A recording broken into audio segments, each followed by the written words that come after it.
Assalamu alaykum ve rahmetullahi ve berekatuhu. Dünyanın her qaysı yerlerindeki aziz körmenler. Bugün bizimki aziz mehmanlarımızın Ümit Hamid aka bilen Mehrigül Tursun adımız bilen nahmeden söhbet ilip barımız. Assalamu alaykum. Wa aleykümselam. Waalaikumsalam barchakum. Hamid aka siz aldı bilen özünüzü bir kıskaça tanıştırıp ötseniz. Mening ismim Ümit Hamid. Özüm Germaniyada yaşaman Münxenda, Mişede yaşayatqanımga 25 yıldan köp boldy. Hazır Uyghur Hürlik Münberi Teşkilatynyň reisi bolup, Vatan millet üçin golymyzdan kelýänçe iş gypatman. Münxenda turman. Rahmet.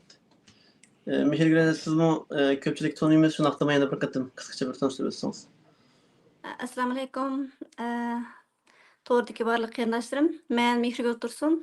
Men Amerikanyňky Washington ştaty ýaşaýman.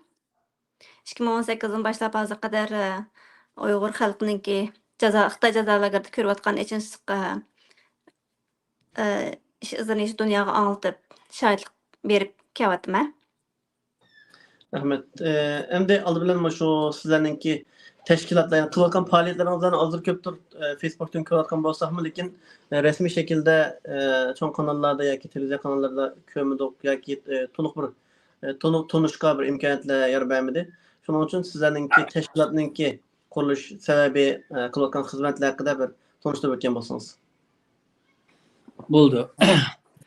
Men burun okşaş bolmagan teşkilatda hizmet kılgan. Keyin uzun yıllık hizmetlerini kılış jarayonida ma'lum bir boşlukni ko'rdim. Oğuzmu Vatan milletning davasyny resmi ochiq bir şekilde xalqarada mustaqillik üçün hareket qilamiz deydigan şuarni, yani xalqaro şekilde ochiq ko'tarib chiqishdan e'tiboran mandaq bir yo'l aramızda bir boşluk ekan. Buni isteydiganlarni aytib köp, lekin buni hech kim sinab bakmagan.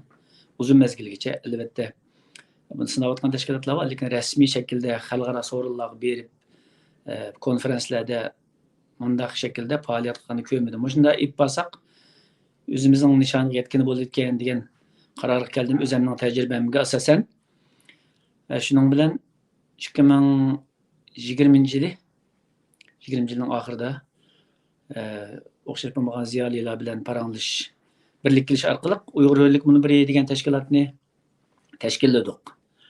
Tashkillagandan beri Türkiye'de aslında Türkiye'de onun için Hindu-Pasifik devletleri, Hindistan, Japonya, Tayvan, ama yakın ilişkiler oldu Kore, Malaysia diyen Xitayning qo'shni düşmanlarga yerlerde asaslık faaliyet ip berishni, ondan keyin Vatan millet davasını yani resmi güçlü bir şekilde bütün vasıtalarını kullanıp ip berishning ciddi zarurligini şu yerlerde ta'kidlab ve isteklerimizni anlatıp dava ip beryapman. Teşkilatımızda hozir taxminan 30'a yakın a'zoyimiz var.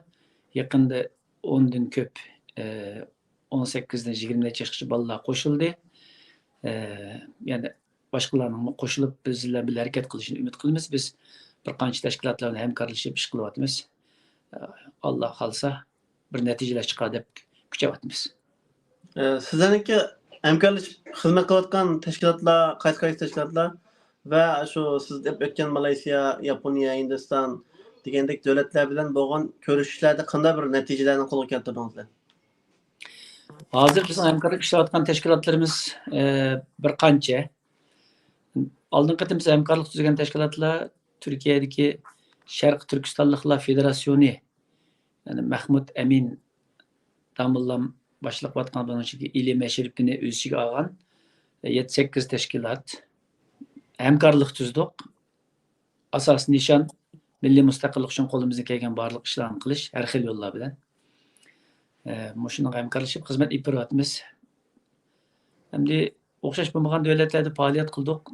Natijalarni ilgarilashlar bor desak bo'ladi. Natija deyil desak ham natija shu Vatan milletninki azatlık yani mustaqillik chiqishi shu yerda bir o'zgarishlarning bo'lishini natija deb qarasak, qolganlarni ham ilgarilash, olg'a besish bor deb tursak bo'la. Yo'llar ichilyapti. Bizni qo'llaymiz deydiganlar dadil biroq oldimizga chiqyapti. Sizlardek mustaqilchilarni biz saqlayotgan degan gaplarni angladik ba'zan davlatlardan. Lekin ularning albatta endişleri, şartları degandek bor. Chunki har qanday davlat bizga yordam qilamiz desa, albatta o'zining bu o'ylagan plani, kutganlari bo'ladi albatta. Shu yo'lda aqlimizni ishlatib, maslahatlashib, ish olib ketib boramiz. Endi Mehrigilarda siz hozir qaysi davlatda qaysi xizmatlarni ilib beryapsiz bu vaqtda ozroq tushuntirib o'tgan bo'lsangiz. Ko'p rahmat savolingizga munosabat. Men hozir shu Amerikaningki Washingtonda turyapman. Bu Washington, Maryland, Virginia hamsi men qarasam 2 minutlarmi shu kirgizgan bir doyin. Men 2018dan boshlab hozir qadar shu Amerikada kelgandan boshlab shu Aqsarayda, Kongressda, Amerikaningki hukumat binolarining hammasida bir qatimdan isbotlik berib keldim. Isbot berib bo'lgandan keyin 2019da shu Amerika ministri Mike Pompeo bilan ko'rishgandan keyin ular shu Trump Prezident Trump Xitoy Uyg'urlar genosid qilyotidi degan xabarlarni lekin ministr Pompeo shu to'g'riliq Xitoylarni ayblagan to'g'riliq xabarlarni tarqatdi va shundan boshlab hozir qadar hamda 2 xil Uyg'ur qonun loyihasi qo'l qo'yildi, yurgizildi Amerikada. Majburamga qonunni qo'shgan vaqtda 2 xil Uyg'urga bo'lgan qonun loyihalar rasmiy holda qo'l qo'yilib boshlandi. Undan boshqa men hozir qadar shu to'xtab qolmoqmidim shu BBC, CNN, ondan keyin Washington Times, Amerika ovozi va boshqa chet eldagi Al Jazeera bo'lsin, arab kanallarida, butun dunyodagi dangli kanallarning hammasida o'zimning shohidlikni berib keldim. Berishga tegishlik va Amerikada 2018-yili Citizen Power nima deymiz hamdani shu degan mukofotga erishdim. Va undan boshqa kichik har qanday kichik medialar bo'lsin yoki Amerikada 27 dan ortiq cho'ng universitetlarda Uyg'urlarningki zulmini dunyoga isbot bo'lganligim to'g'riliq isbot berib so'zlab kelyapman. Hozir qadar to'xtab boqmadim. Men hozir qadar bir tashkilotga yoki bir organga yoki bir faoliyat o'rinlariga vakillik qilmayman. Men faqat shu Uyg'urlarningki kampida bo'lgan ahvolni dunyoga anlatadigan shu isbot shohid sifatida beralishimcha qilib kelyapman va 2019dan boshlab hozir qadar shu qaytishi yo'q joy degan kitobim 9 xil tilda tarjima qilib chiqarildi va undan boshqa 3 xil o'xshamagan shoidlar bilan birlikda kitoblar Uyg'ur tillarida kitoblar yozilib taqdim etilibdi. Hamda men shu vaqtda shu Umid akamningki taklif qilishi bilan Koreyaga tunji qatim berishim, men shu Koreyaga berib shunaqa bir yaxshi natijalarni qo'lga keltirdik va Uyg'urlarning barliq ishlarini dunyo asoga anglitib yaxshi kelishlarni hal qildik deb o'ylayman. Shu men hamda bir siyosiy faoliyatchi va lager shoidi va 2 farzandimning opasi va undan boshqa o'zimningki normal turmushni Amerikada olib ketib borman hozir qadar. Ko'p rahmat aytaman. Qilgan xizmatlaringizni tabriklayman. Endi shu sizlarningki qilayotgan xizmatingizlar, ya'ni ikkingizdan so'ray. Shu yaxshi xizmatlarni qilyapsizlar, cho'ng yuqori darajali davlat arboblari bilan ko'rishyapsizlar. Ammo bu qilayotgan xizmatlar ba'zilari oddiy o'zimiz nima deymiz endi. Hech qanday bir xizmat qilolmayotgan tashkilotlarchilik bir tunilish yo'qdek his qildim. Buning sababi nima? Endi buning sababi nihoyat oddiy. Birinchisi bizning iqtisodiy ahvolimiz yo'q, biz o'zimizning kuch bilan ish qilayotganligimiz uchun. Hatto birinchisi bizning bir medialarimiz yo'q. Bu o'zimizning shaxsiy ojizligi, iqtisodiy bir kuch yordam bo'lmaganligi uchun hammaylar ishimizni xolis qilamiz. Shaxsan men o'zim fizikchi, ya'ni bir texnik injener bo'lib ishlayman. 9 soat, onu berib kelgach 11 soat ketadi. O'zimning albatta oilam bor. Bundan sebep qilaman bu ishni. Bizlar ish qilayotganlarning hammasi shu endi. Kasbiy bir yerda maoshli bu ishni qiladigan odam yo'q aramizda. Hammasi xolis. Bu sababdan yetersizliklarimiz biroz cho'ng. Ikkinchisi, bizni qo'llayotganlar aslida yo'q degidek. Uyg'urlarningki medialari endi Amerikadagisi bo'lsin, boshqa yerdagilar bo'lsin, bizni qo'llab ma'loningmi faoliyati va millatning faoliyatiga bular bu xabarni bersak bo'ldi deydigan xiyol kelib baqqani yo'q. Şu iki sebep.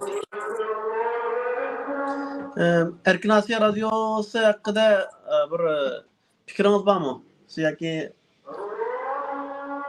Mening uchun bu Erkin Asya Radyosu faqat o'zininki projektini qo'llaydigan, projektning tarkibidagi odamlarning ishini beradigan radio deb qarayman hozir. Chunki biz uzun yil bo'ldi ish qilib kelayotganlar, albatta xalqmi ko'radi. Bizning bir haqiqatan bizning xabarimizni berib baqqan emas, ya so'rab baqqan emas.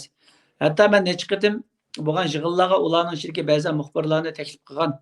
Albatta onun uchun nihoyat yaxshi xizmat qilgan muxbirlar bor. Masalan, Gulchehra xonimga o'xshash, Shuhrat Qo'shirga o'xshash va boshqalar bor yana. Nihoyat yaxshilar. Ularni taklif qilgan, lekin birinchisi ularni biz qilgan faoliyatlarga avatmaydi. Ikkinchisi o'zini avatmasmi, bizning qilgan faoliyatni so'rab bermaydi. Demak, bu faqat o'zlari yaxshi ko'radigan, o'zi qo'llaydigan, chiqishadigan odamlarning xabarini beradigan bir yer men uchun. siz bu ben şahsen hem de Erkin Asya Radyosu'nu milletimiz için yaxshi xizmat qilyapti deb qarayman. Siz shunday o'ylayotgansiz deb umid qilaman. Balkim shu siz degandek ma'lum bir hukumatning qo'llashi bilan qo'lga bo'lganligi uchun ma'lum bir cheklovlar bo'lgan bo'lishi mumkin. Balkim. Shunday bo'lishi mumkin. Ama demokratik bir devlet tuturayotgan bir şu demokratiyaningki kuchi bilan qurilayotgan bir radio. Unda bo'lgandan keyin prinsiplarimiz ko'pincha demokratik prinsiplarga uyg'un bo'lishi kerak. Ama ular taraf tutmaslik kerak media degancha asli. Taraf tutgan media o to'g'ri media bo'lmaydi. Taraf tutmaydigan media yo'q ilqi. Tegin deb aytganda, lekin Uyg'urlarning hozirgi sharoitida hozirdan boshlab medialarimiz taraf tutadigan bo'lsa, o bizningki o davoyimiz, tashviqotimiz hech qanday taraf qilmaydi. Siz hozir şu xalqarada Türkiye'ye mi geldiniz? Türkiye'deki siyasi kurash bo'lsin, boshqa dunyoning boshqa joylaridagi siyosiy hareketlerimiz bo'lsin. Umum jihatda ilib bo'layotgan bu da'voga qanday baho berasiz? Qaysi jihatdan qanday yuzlanish ketib bormiz hozir? Menden sordunuzmu? Ha. Tamam. Men endi o'zim mush aralashgan bir shaxs bo'lish suhbatim bilan mening qarashimda davoyimizda yetersizlik bor, cho'ng. Sababi endi xalqaro so'rinlarda Uyg'ur milliy davosi Uyg'urlarni xalqaroda to'ntish o'xshash bo'lmagan bo'lib, g'arb davlatlariga to'ntishlarda belgilik natijalarga erishdi deyman. Bu natijalarni yetaklab mangan Amerika yetaklab menib shu natijalarga erishtirishga sabab qildi. Albatta Uyg'urlarmi buningga nihoyat tirishdi. Bu jihatda nihoyat yuqori bir palligacha, ya'ni odatdagi xeli davlat va davlatni yashayotgan millatlar yetanmaydigan ba'zan natijalarga erishdik desak bo'ladi. Diplomatiya va Uyg'urlarningki milliy davosini to'ntish jihatda. Anondan keyin Tibetlarga selishtirgan chog'da aqsda biz Tibetlarning o'zida 15-20 milyonga yaqin dollar pul elib nurg'un insonlari kasbiy ishlar, kasbiy xodimlar bu ishni qiladi. Bizda texi buni kasbiy xodimlar bu ishni qiladigan holat kammidir lekin. Ikkinchisi Uyg'urlarning milliy davosi, ya'ni Sharq Turkistonning, Uyg'uristonninki milliy mustaqilligi faqat bu siyosiy davo bilan hargiz bitmaydi. Mening qarashimda bu cho'qim bu. Yana bir davo, yani qattiq bir davo, yani qurolliq bir davoni bilib berish bilan bitadi buningda. Shunlashqa bu jihatda biz nihoyat ojiz qoldik. Bu jihat nihoyat ojiz taraqqiymidik. Taraqqiymasligning sababi birinchisi g'arb dunyosiga tayinib ish qilayotgan bizning ko'pincha ziyolilarimiz bu masalani ko'tarib chiqishdan yoki bu kuchni qo'llanishdan qo'rqida andish qiladi.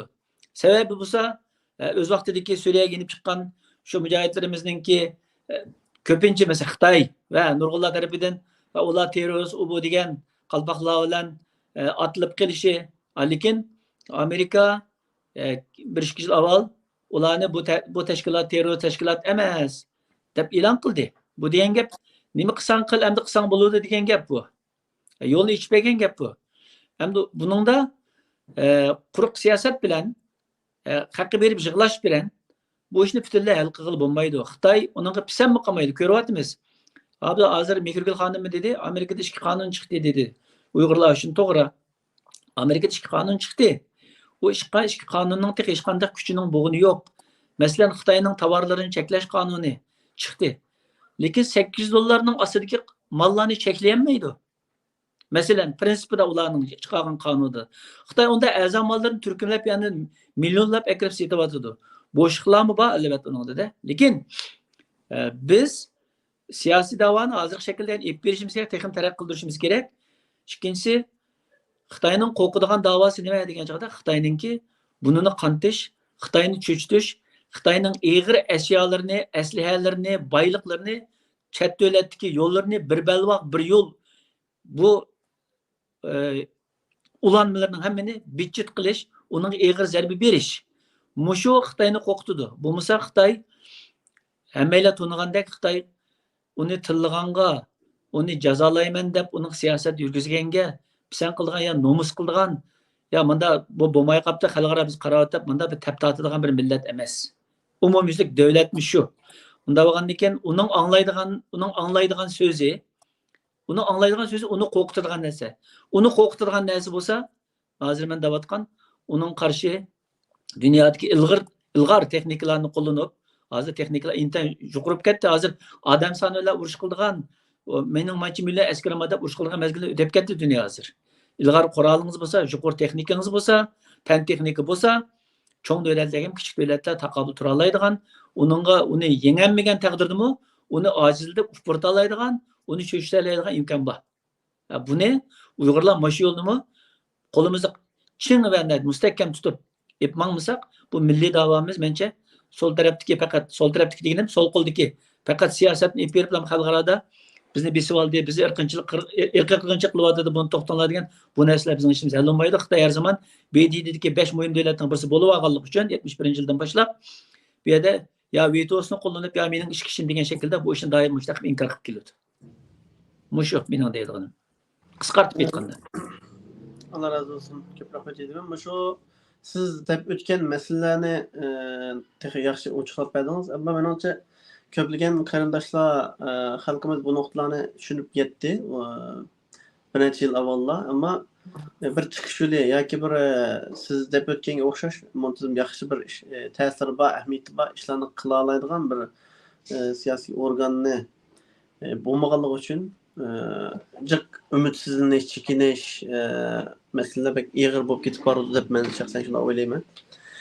Sizlarningki shu tashkilotingizlar hozir qaysi davlatlarda qanday xizmat qilib o'tadi?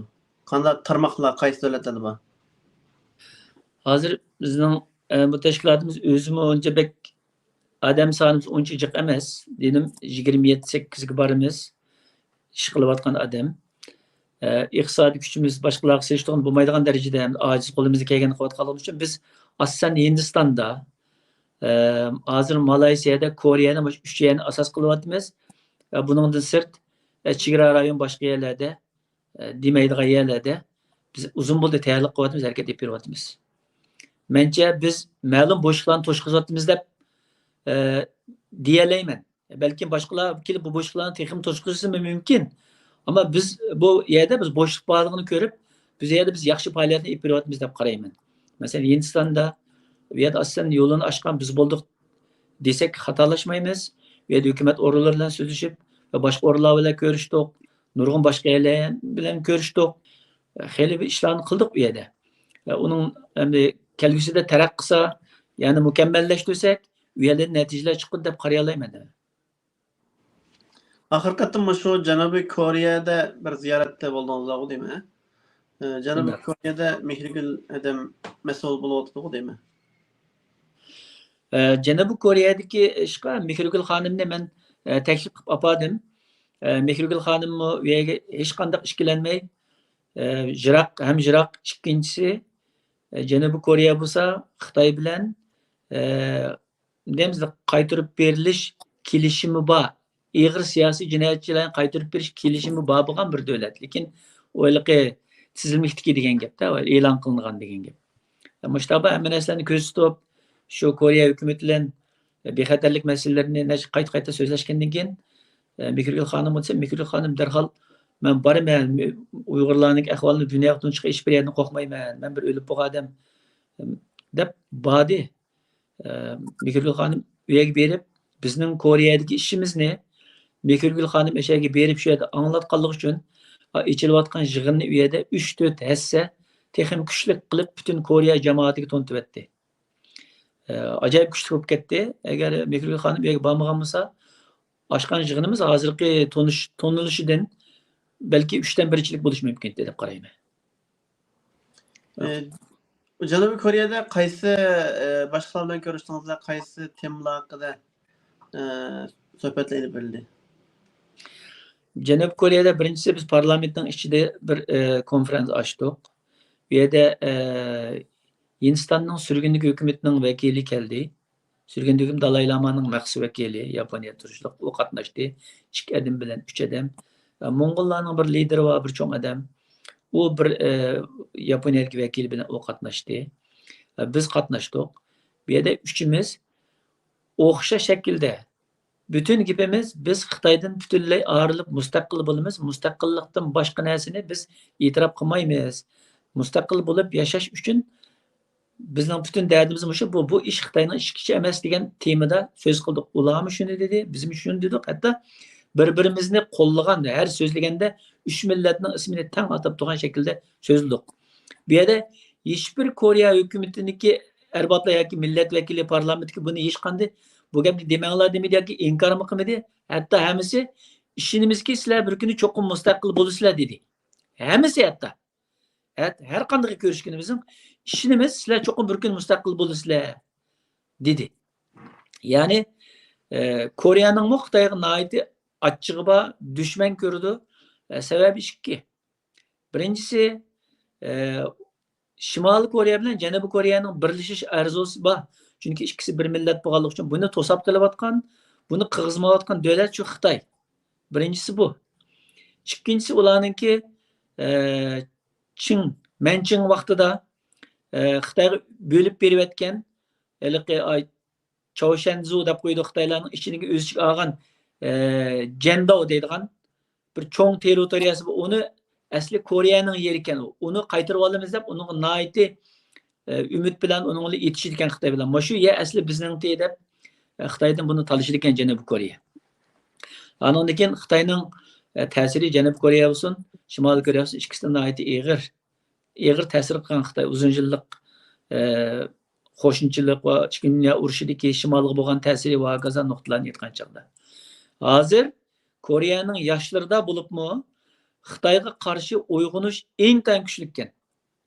Xitoy desa zodi %70-80 hatto 90 gacha yoshlar intay nafratli ekan. Mana shu darajadagi bir davlat hozir. Iqtisodi bo'lsa nihoyat yuksalgan. Dunyoda GDP'si 6-o'ringa turdi. Hozir nihoyat Yaponiyadan ishib ketdi bu hatto. Kishi beshi kelgan daromati, yillik daromati $35,000 boradi. Kishi beshi qilgan daromati 61-yillik kishi beshi qilgan daromati $81 ekan to'q. Hozir taraqq qilib bu $35,000 chiqibdi. Ya'ni kuchlik iqtisodiyotda, nihoyat kuchlik askariy jihatdan kuchlik bir davlat. Andan keyin u yerda shaxsan mening his qilganlarimda men nihoyat ko'p professor doktor Mikirgül Hanım'ı beraber ko'rishdik hammasi bilan millat vakillari bilan ko'rishdik. Bir qanchasini degan gapi sizlar biz hammalar Hunlarning avlodi degan gap dedi ashlar o'zi. Hem Hunlar degan bakrak ko'nroq tarix, uni adam tilg'ilishdan sal zadatida bir ko'nroq ketgan. Uni hozirgi dardimizni anglatmay u gaplarni deyishning nima hojati. Lekin ashular o'zi shu nuqtadan qarab yiqilishyapti. De? Yıllık bir devlet erbab dedi o vakalıkta biz sizlerin aynı vakta burun zamanda şu Uygurlarını yazıkını işletken toxtab bir gaplarni qildi. Şundan men şunaq bir xil suyunimda bularni Uygurlarni shunchaki yaxshi ko'rdiganligini. Nayt yaxshi ko'rdi ekan Uygurlarni. Siz Mehrigan adam şu Koreyaga berishdan avval ansirashlar bo'ldi herhalde cho'qim bo'ldi endi. Xitoy qaytarib yetib qolarmi yoki Xitoy bir suiqasd qilib qolarmi degandek.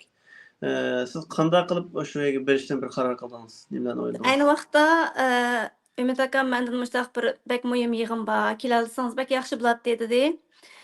Men dastlabda o'ylanmayla yo'q men borman hozir chunki men Amerikada ashtaq bir xabarlar bilimini mu kichik xabarlar bilimi, cho'ng xabarlar bilimi deb ayırmayman. Hatta bir adam sen bir qandaq millat deb so'rasa, shuni to'xtab turib Xudrabiya xonim deganga o'xshash. Men mandaq yerdan kelgan, mandaq beslangan davlat, mandaq uchirgan, mandaq millat deb o'zimizning millatni tushundirib to'xtamay so'z ketma. Ashuna bo'lganki, u xabarlar, u nelar bo'lsin, ammo u Umid akam degandek Koreya deganda men borman dedim aka, borman desam ukam, lekin bu davlat mushtaq Xitoy davlatiga eng yaqin, Xitoylar shundoqchiq, hamda bexatar emas. Lekin u jihatda men amalni qilaman, ma Koreya hukumat bilan istixborot aloqalashib qilyapman deganda, aka men bir qatim o'lab bo'lgandim, men turmada bir qatim o'lab bo'lgan. Hozir shu mening mana shu keyingi hayotim faqat Uyg'urlar uchun, Uyg'urning davosini anglash uchun otib men borman, ansirmayman deb deb tavakkulni qildim. Hem berishdan burun Amerika hukumati va istixborot rayonlariga hammasiga xabar qilyaptim. Xabar qilsam bularmi chunki men Amerikaga kelib 6 yilni yaxshi tunji qatam Amerika davlatidan chiqishim. Bu jihatda o'zing qaralgan bo'lsang, diqqat qil, agar bir jiddiy ish bo'lsa Amerika konsulxonada bilan aloqalasang bo'ldi bevosita dedi. Bo'ldi deb shu bordim. Borgan kundan boshlab Hamid akam shu istixborotlar aloqalashibdi. Shu istixborotni ikki odam do'konga borsam, munaga borsam tangli yuradi-da, men bilan bu kim aka desam, mush sizni qo'g'dig'ila maxsus avatganlar dedi.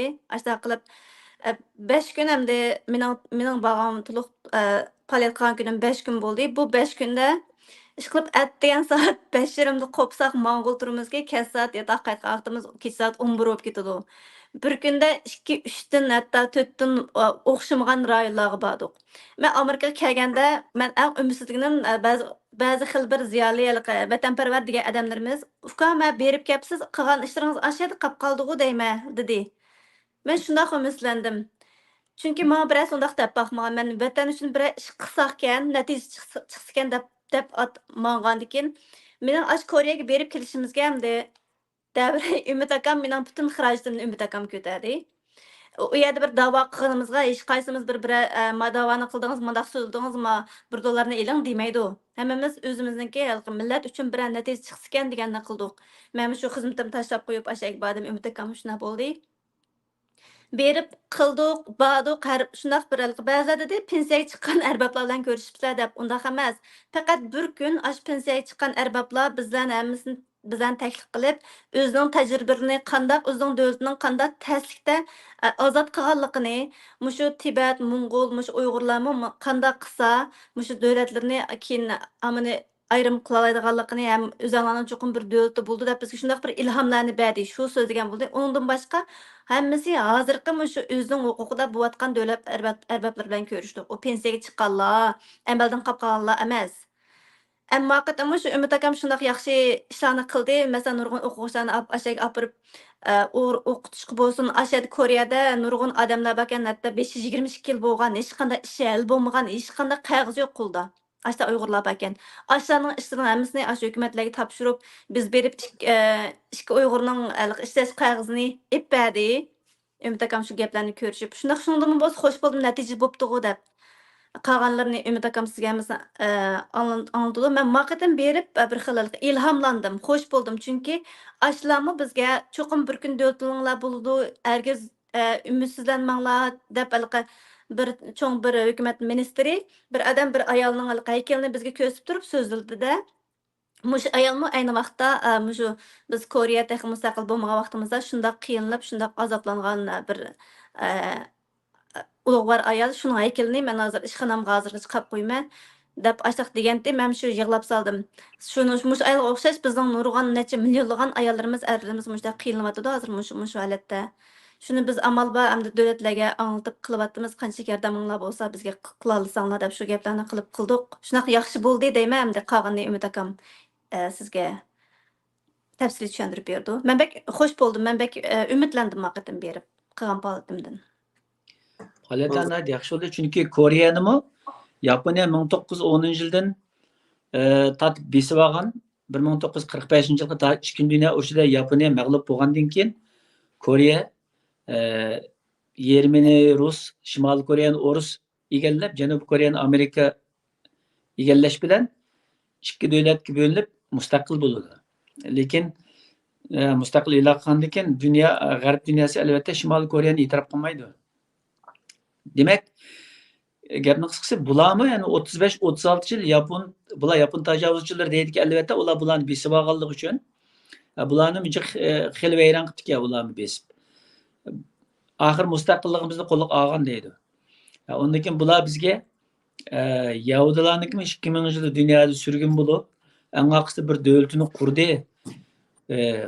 Uni qaragan sizlar nima 75 yil degan nima deydi? Sizlar hozir taraqqiy qilayotgan bir dunyoda yashayapsizlar, hamma narsa imkon bor. Biz 36 yildan keyin bosh ko'tarib, har bir kambir 75% odam alfabet bilmaydigan to'q, o'qimagan, qari qo'saq ekan to'q. Yangi mustaqil bo'lgan chog'da. O'ylab beqingsiz.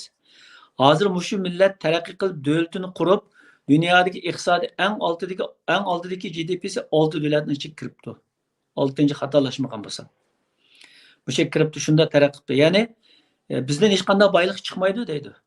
Butunlay o'zimizning madaniy san'atimizni iqtisodga aylantirib biz deydi. Aql bilan dunyoda mushta pul tepatimiz. Deb uşaq narsani deb berdi mesela.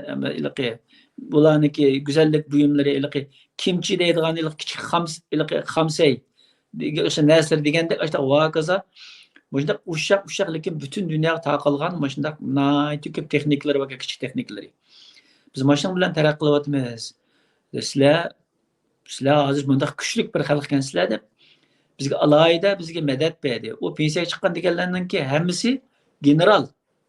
%80'ni hammasi general, quruqliq, havo armiya generali va hammasi urush qilib baqqan insonlar ekan. Ular bizga nayt qattiq madad berdi. Ular dediki, sizlarning ishinglar chuqum qoralliq bilan bo'ladi bu ish. Bu dunyoning ishi, dunyoning tinchligi qoralliq kuch bilan tinchlik vujudga keldi deydi. Başta narsani anglab keldik, ular nayt albatta Allah aytan. Shuning uchun 5-6si faqat biz Uyg'urlarni ko'ygini keldik, Uyg'urlar bakanda bu yerga keldik deb o'sha xil cho'ng-cho'ng odamlar 3-4 soatlik yerdan 3-4 mashina haydab kelib biz bilan ko'rishga kelibdi. Xursand bo'ldik albatta biz. Abiyan şu mehrilerden bir gibi man qattiq bir ta'sir qildi shu to'g'riliq. Men 2 yil gap qilib keldim o'sha yilqi sizlar quruqlik keldinglarmi yoki natijaga erishmadinglar yoki pensiyaga chiqib kelganlar bilan ko'rishibsizlar degan kishilarni hech ikkilanmasdan nomussiz ablahlar deyishga bo'ladi. Ashtaqdi yüzümüzge ufkan beripsiz.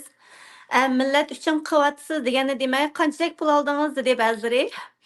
Aka men bir hozir qadar bir uyg'urlanishni qilib turib biz hech qaysimiz pul olib baxmadik. Hammamiz o'zimizningki bir natija chiqsa ekan deyotganini qilyapmiz. Chunki bizga o'zimizning davlati bo'lganda, lekin o'zimizning millatni, dinimizni, kimligimizni saqlab qola olmaymiz. Men ash Koreyadagiligim dedim. Chunki biz nurg'un davlatlarga chechilib ketdik. Ash Koreyadagi uyg'urlarni ko'rib yuragim shunchalik serilib ketdi.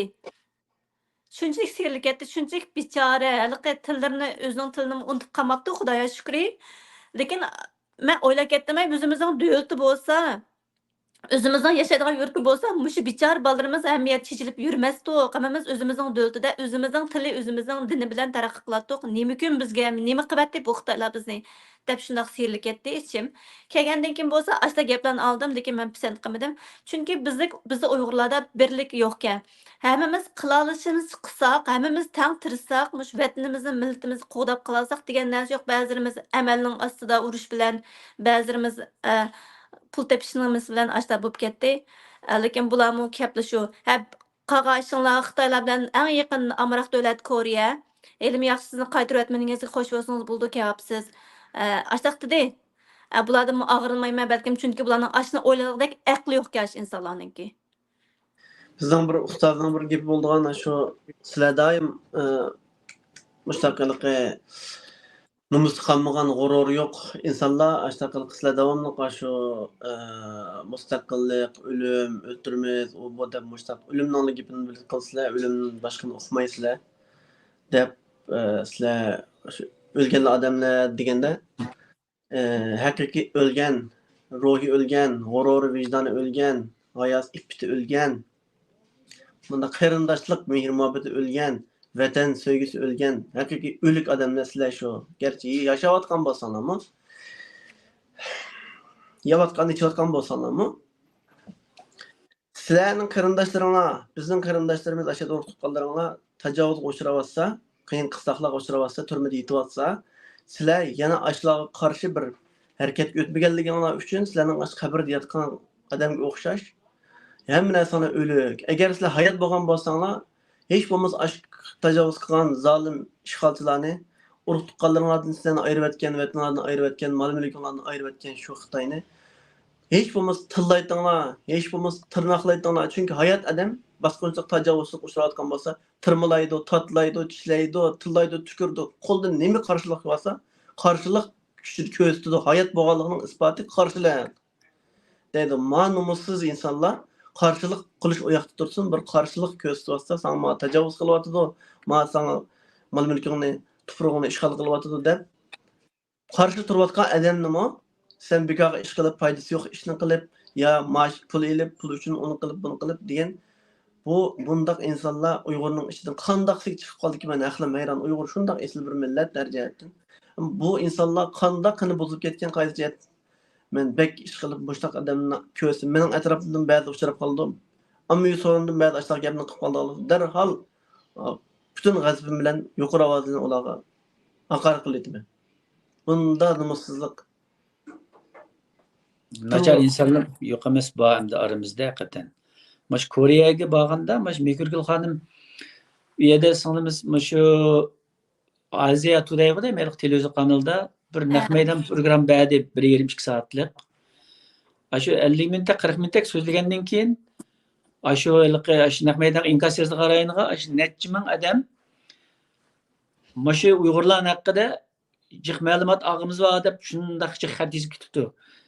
Mekurgul xonimning kitobi ana kitob. Mayliqi. Qaytqudmaydigan joy degan. Mash kitobi to'g'riliq hamda intervyuning ichida bu so'zlar bor. Mash kitobni nerdan og'ini bo'ldi deb shundaq jiq odam so'rab ketibdi. Yanimda aytgan joyda u Mekurgul berib berdi bir intervyu bilan Koreyani ko'taryapti gapimiz qilsak. Shu bir naq maydon program bilan. Koreya xalqi hali ahvoli yaxshi, qo'saq to'q, yanchiqida puli bor. Bo'lgandan keyin boshqa narsalar ko'ngil bo'lalaydi, boy bir davlat. Ham yordam qila oladi. Bu bizning endi dastlabki bayaning bizdan boshqa bir odam berib baxmaganlar, biz bu yerda taraqqiyot etganimiz yo'q, lekin endi ishigini ichivyapmiz yaning. Davlat arboblari bilan ko'rishdik, hozirgi huquqdagi partiyaning odamlari bilan ko'rishdik, ma'lum komitetninki xalqaro yordam va nima insoniy huquq degan komitetning boshlig'i bilan ko'rishdik. Qatorliq 5-6 bilan ko'rishdik. Ismlarini tutilish nihoyat qiyinki ularninki. Shu ko'rishgan bo'ldik. Hammasi nihoyat yaxshi muomala qildi va hammasi qo'rqmay ikkimizning o'ttirdi turib, bizning Sharq Turkistonning bayrog'ini qo'liga ilib, biz bilan bir rasm tushdi. Bu bir cho'ng inkas, bu bir huquq turayotgan bir diplomatlarga nisbatan. Sobiq davlat raisi bilan ko'rishdik. Sobiq davlat raisi bilan. Uni qabul qildi.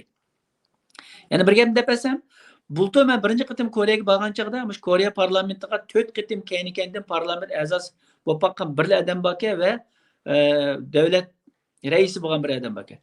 Men cho'ng arbab bilan ko'rishmasam, shu odam arbab bilan bir qitim tamoq yeyishga bir urinib baqay dedi, bir ham shu yerga cho'ng men 2 yil munosabat qilgan bir odam.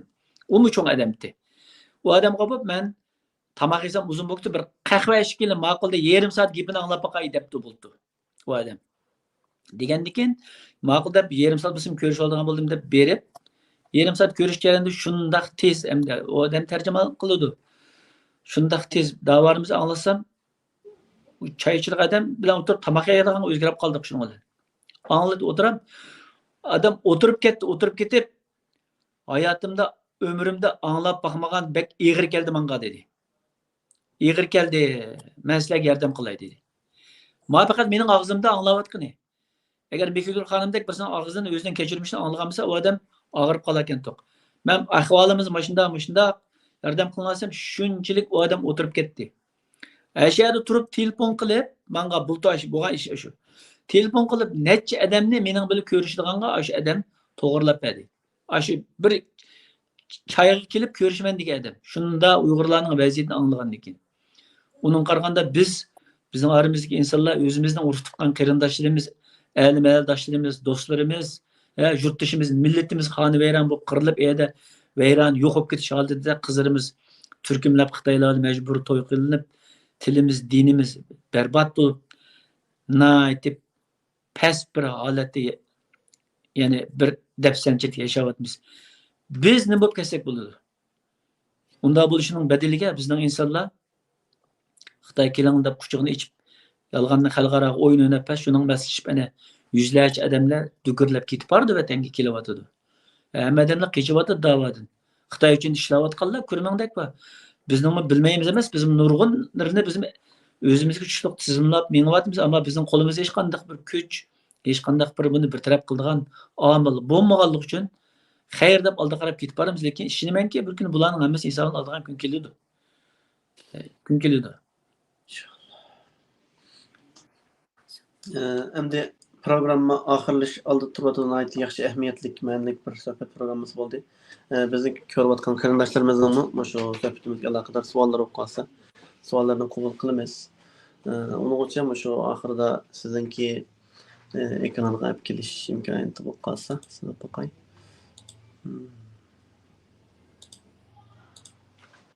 Ekranga olib kelinmaydigan o'xshaymi? Dalay Lama bilan ko'rishgan suratlaringizda zamanki qo'ldan suyib ketibdi. O nima ahvol bo'lib ketdi, nima suhbatlar bo'lib ketdi. Ya bularning urf odatimi ko'rishga odamning qo'li suyulgan. Shu to'g'risida so'z bersangiz. Hem Hindistan'a ikki qatim berib, ikkinchi qatim borgan chaqda Dalay Lamalarni ko'rishish uchun randevu deb qo'yamdik. Ko'rishish uchirish nimasi oldim, terminini oldim.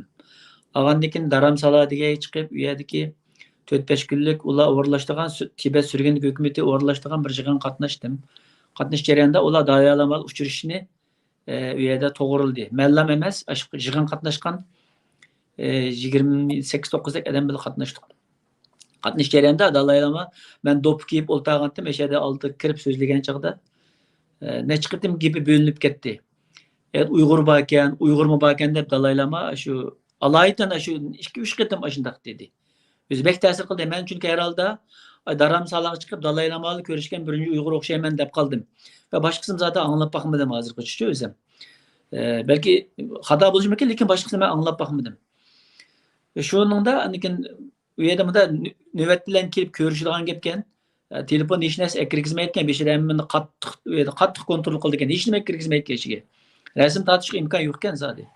Kelib ko'rishgan chaqda u odam alaydan ko'rishib ketdi. Alaydan ko'rishib so'zlash jarayonida hatto Dalay Lama shu vaqtida dunyoning vaziyati o'zgardi. Biz birlashib, Xitoyga qarshi birlashib harakat qilishimiz kerak degan gap bilan dedi Dalay Lama ashada. Dunyoning vaziyati o'zgaryapti. Biz birlashib Xitoyga qarshi harakat qilishimiz kerak. Xitoyning gapida Jongo hukumatining gapi tumaydiganligini biz uzun bo'ldik, ko'rib kelyapmiz degan gap bilan dedi shu yerda. U yerda men emas, u yerda biz yig'in qatnashgan 28-9 odamdan boshqa u yerda har kuni necha yuz odam ko'rishadigan uchrab turadigan ekan, keynimizda yana 40-50 dek odam bor u yerda har xil sohalarda.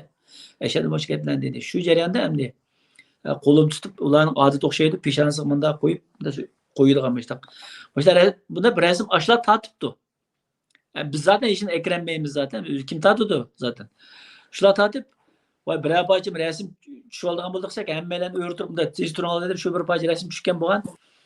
Rasmni qacha evet bir rasm evet biribdi.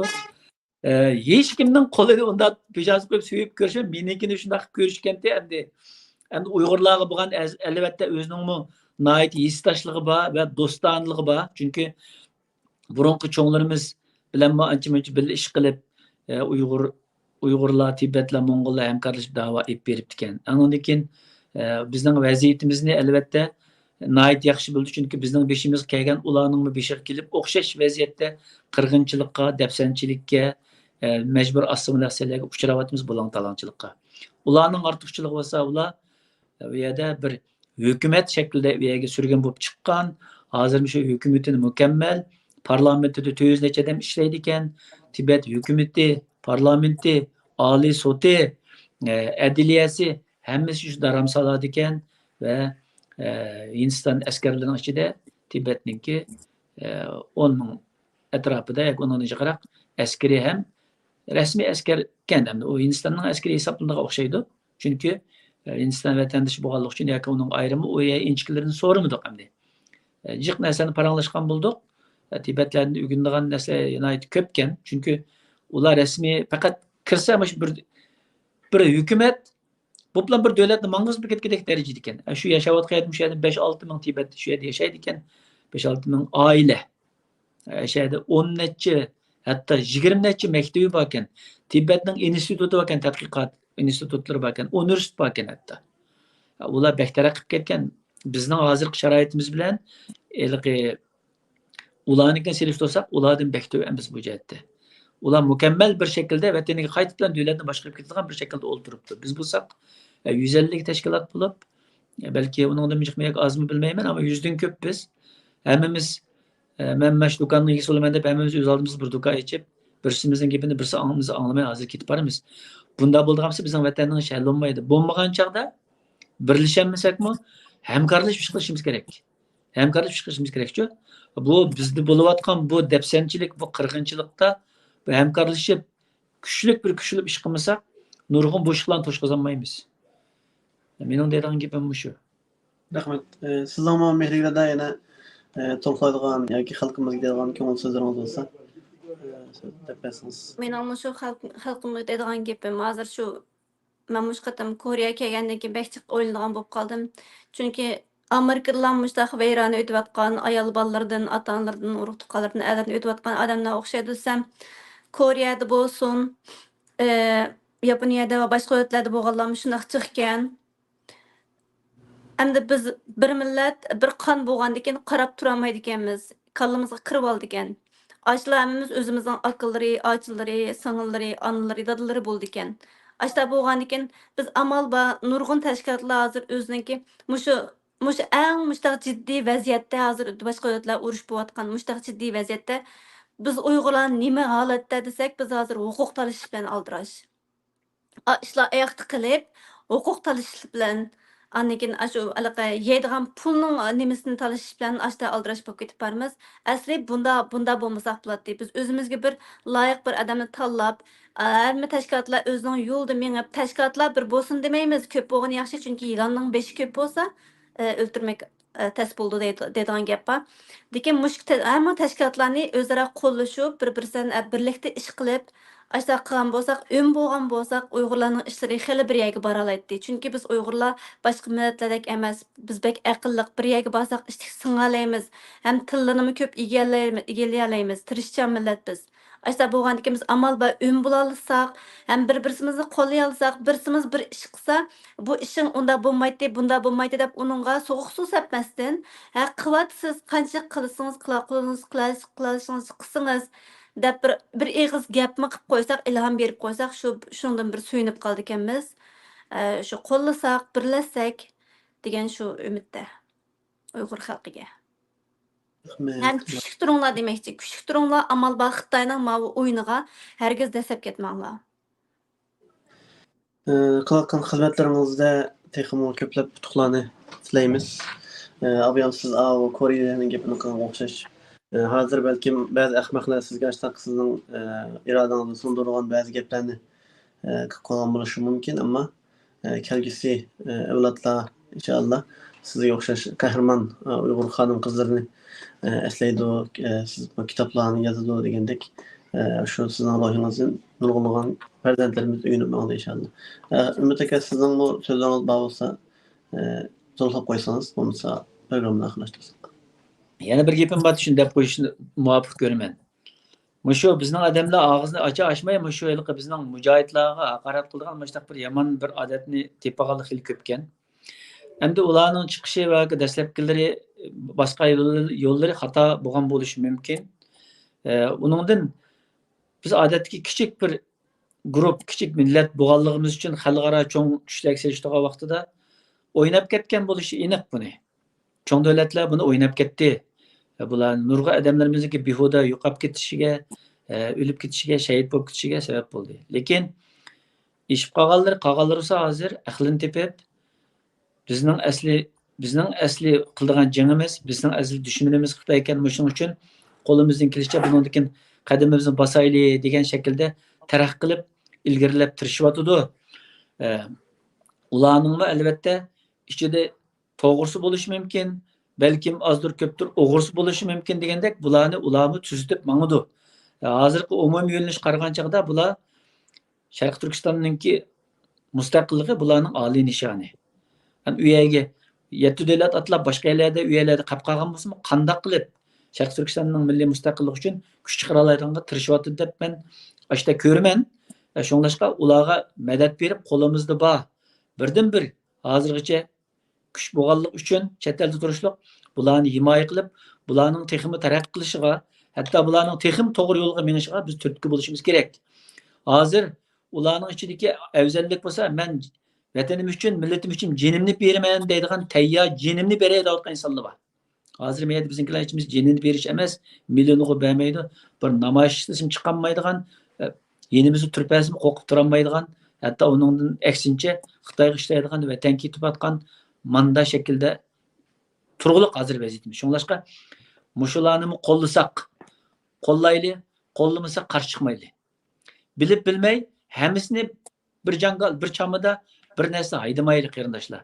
Ularmi inson, ularning ko'ngli keladi albatta, ularning irodalari bor, xatolik bo'lsa ularni tuzitib ketib bordi. Ularning maqsadi sizlar bilan bizga o'xshash, ana vatanimiz Uyg'uriston, Sharqiy Turkistonning mustaqilligi uchun qo'ldan kelganini qilish, jinini fido qilish. Mushu oxirgi gapim. Endi bir muhim masala unutib qolgan o'xshaymiz. Mushu o'quvchilarga yoki yoshlarga qarata qanday xizmatlaringizlar bor, a'zolaringizlar bormi degandek a'zo bo'lgansizlar. Albatta yoshlar, o'quvchilar bo'lib qanday bizning tashkilotga kirib a'zo bo'lamiz, birga ish qilaylik desa qarshi olamiz. Har zaman ish ochiq zaten. Bundan boshqa bizning chet elda muajiratda turib birinchi qatim biz 10 dan 12 gacha o'quvchini hozir Malayziyada universitetga 4 yillik bekorga o'qitadiganni hal qildik. Ya'ni to'liq bursliq, o'qish bekorlik, yataq bekorlik, tamoq bekorlik. 4 yil inglizcha, 3 yil kasb o'qib, ya'ni bachelor, bakalavriatlikni o'qib tugatadi.